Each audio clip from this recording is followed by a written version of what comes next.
BJP के प्रत्याशी शुभकरण चौधरी ने प्रेस कॉन्फ्रेंस की। इस दौरान उन्होंने 60 साल वर्ष 10 साल के कार्यों का ब्यौरा भी दिया। शुभकरण चौधरी अपने इस प्रेस कॉन्फ्रेंस में बताते हैं कि किस प्रकार से 60 साल में कार्य हुए हैं, वही जो 10 साल में कार्य करने की गति है वो कितनी ज़्यादा रही। और इसी दौरान उनके साथ बीजेपी की एक और नेता संतोष अहलावत भी दिखाई दी। शुभकरण चौधरी ने जनता के साथ इस वीडियो के माध्यम से क्या कुछ अपील की है वो आगे आपको वीडियो देखने पर पता चलेगा। लेकिन उससे पहले दोस्तों, आप वीडियो को ज़्यादा से ज़्यादा शेयर कर चैनल को सब्सक्राइब ज़रूर कर लीजिएगा। मैं आपकी सोशल मीडिया के माध्यम से जनता से अपील करना चाहता हूँ। ये देश जिसमें चुनाव है 60 साल वर्सेस 10 साल, दुर्भाग्य देखिए इस देश का। 60 साल में पूरे देश में, संपूर्ण भारत में नेहरू जी की बड़ी वाही कांग्रेस ही कर रहे हैं कि हमने एक एम्स बना दिया। मैं आपके माध्यम से बताना चाहता हूँ आज भारत में एक के बदले 26 एम्स बन चुके हैं। सड़कों का जाल बिछ रहा है, नेशनल हाईवेज बन रहे हैं, सुपर एक्सप्रेस वे बन रहे हैं, ऐसी टनल बन रहे हैं जिनके बारे में किसी ने सोचा नहीं। आप पहाड़ी क्षेत्र में जाएंगे, उत्तरांचल में जाएंगे, आप पूर्व में जाएंगे, आप कश्मीर में जाएंगे, 10-10 किलोमीटर की एक टनल जिसका नाम अटल टनल है, मैं देख कर आया। मैं सोचता हूँ शायद दुनिया में ऐसी कोई टनल नहीं होगी जैसी अटल टनल बनी है। हिंद महासागर में मुंबई के पास इतनी बड़ी एक समुद्र में पुल बना है जिसका नाम अटल सेतु है।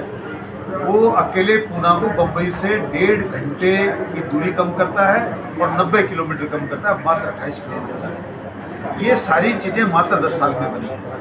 ये देश इसी प्रकार आगे प्रगति करता रहे, सनातन संस्कृति हमेशा यूं ही सर्वोच्च शिखर पर रहे, इस देश का मान और सम्मान देश की सीमाओं के पार भी इसी प्रकार आगे बढ़ता रहे। इसलिए आपके मीडिया के माध्यम से मैं पूरी सोनीपत की जनता से निवेदन करना चाहता हूँ, आग्रह करना चाहता हूँ, आओ फिर एक बार मोदी की सरकार बनाए, आओ तीसरी बार मोदी का 400 पार के नारे को बुलंद करें और आओ राष्ट्र का निर्माण करें। आने वाली 25 तारीख को प्रातः 7 बजे से शाम को 6 बजे तक एक व्यक्ति खुद का, परिवार का, पड़ोस का और जहां मिले वहां से भारतीय जनता पार्टी कमल के फूल का बटन दबाने का आह्वान हम उसे करें। अपने बूथ को मजबूत करें और बूथ जिसकी मजबूत होगी दुनिया की कोई ताकत उस चुनाव को रोक नहीं सकती, जीतने से कोई दो राय नहीं हो सकती। इसलिए मैं आपके माध्यम से इतना ही कहना चाहता हूँ कि एक नए भारत को बनाने के लिए तीसरी बार एक मजबूत व्यक्ति के हाथों में देश का भविष्य सौंपने के लिए हमें मोदी को, भारतीय जनता पार्टी को वोट देना चाहिए और वोट देकर नए भारत का फिर एक बार 3 साल के लिए निर्माण करना चाहिए। ऐसा आग्रह मेरा आपके माध्यम से है। धन्यवाद। जय हिंद, जय श्री राम। सर, भाजपा को टिकट क्यों काटने पड़े और दूसरों को दिए गए हैं? ये पार्टियों की रीति नीति है। कुछ एंटी इनकम्बेंसी हो जाती हैं, कुछ कमियां, क्योंकि हम उस पार्टी के लोग हैं जिसके रेडार कैमरे 365 दिन हर जगह, अब भी जहां हम बैठे हैं वहां कोई ना कोई कैमरा उनका लगा है। ये तीसरी आंख भारतीय जनता पार्टी हमेशा काम करती रहती है। थोड़ी बहुत कमी खामी जहां कहीं नजर आती है वहां पार्टी ऐसा निर्णय लेती है। नवीन जिंदल शाम को आए थे और अगले दिन टिकट मिल गया, क्या भाजपा के पास वहाँ से प्रत्याशी नहीं ये था? पार्टी के सर्वोच्च नेतृत्व का काम है। हम लोग कार्यकर्ता हैं, हमारा काम चुनाव का प्रचार प्रसार करना और लोगों को भारतीय जनता पार्टी नीति बताना है। इसको टिकट मिला है, क्यों मिला है, ये जिनका काम है, ये उन्हीं का वही जवाब दे सकते हैं। आप सोनीपत घूम रहे हो, आपको कैसा माहौल लग रहा है? हम सोनीपत की सीट न भूतो न भविष्यति ऐसी मार्जिन से जीतेंगे जो आपने कभी सोचा नहीं। मैं आपकी सोशल मीडिया के माध्यम से जनता से अपील करना चाहता हूँ। ये देश जिसमें चुनाव है 60 साल वर्सेस 10 साल, दुर्भाग्य देखिए इस देश का। 60 साल में पूरे देश में, संपूर्ण भारत में नेहरू जी की बड़ी वाही कांग्रेस ही कर रहे हैं कि हमने एक एम्स बना दिया। मैं आपके माध्यम से बताना चाहता हूँ आज भारत में एक के बदले 26 एम्स बन चुके हैं। सड़कों का जाल बिछ रहा है, नेशनल हाईवेज बन रहे हैं, सुपर एक्सप्रेस वे बन रहे हैं, ऐसी टनल बन रहे हैं जिनके बारे में किसी ने सोचा नहीं। आप पहाड़ी क्षेत्र में जाएंगे, उत्तरांचल में जाएंगे, आप पूर्व में जाएंगे, आप कश्मीर में जाएंगे, 10-10 किलोमीटर की एक टनल जिसका नाम अटल टनल है, मैं देख कर आया। मैं सोचता हूँ शायद दुनिया में ऐसी कोई टनल नहीं होगी जैसी अटल टनल बनी है।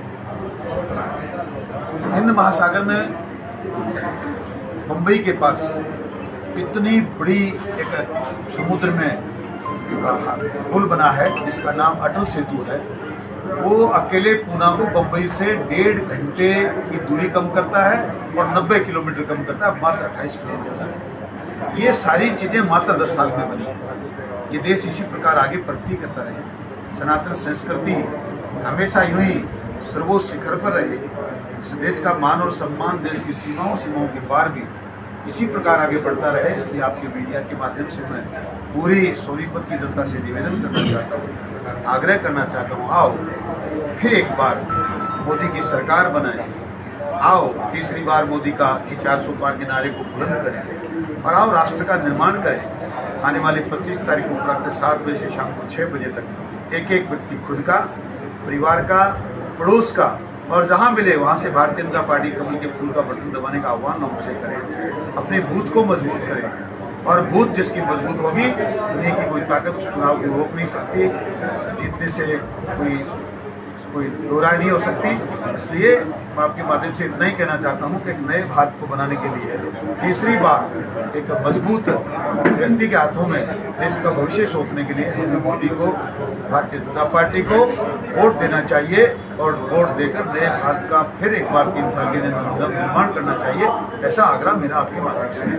धन्यवाद। जय हिंद, जय श्री राम। सर, भाजपा को टिकट क्यों काटने पड़े और दूसरों को दिए गए हैं? ये पार्टियों की रीति नीति है, कुछ एंटी इनकम्बेंसी हो जाती हैं, कुछ कमियां, क्योंकि हम उस पार्टी के लोग हैं जिसके रेडार कैमरे 365 दिन हर जगह, अब भी जहां हम बैठे हैं वहां कोई ना कोई कैमरा उनका लगा है। ये तीसरी आंख भारतीय जनता पार्टी हमेशा काम करती रहती है।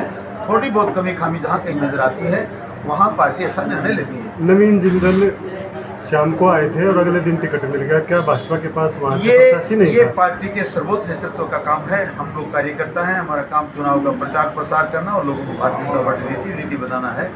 किसको टिकट मिला है, क्यों मिला है, ये जिनका काम है, ये उन्हीं का वही जवाब दे सकते हैं। आप सोनीपत घूम रहे हो, आपको कैसा माहौल लग रहा है?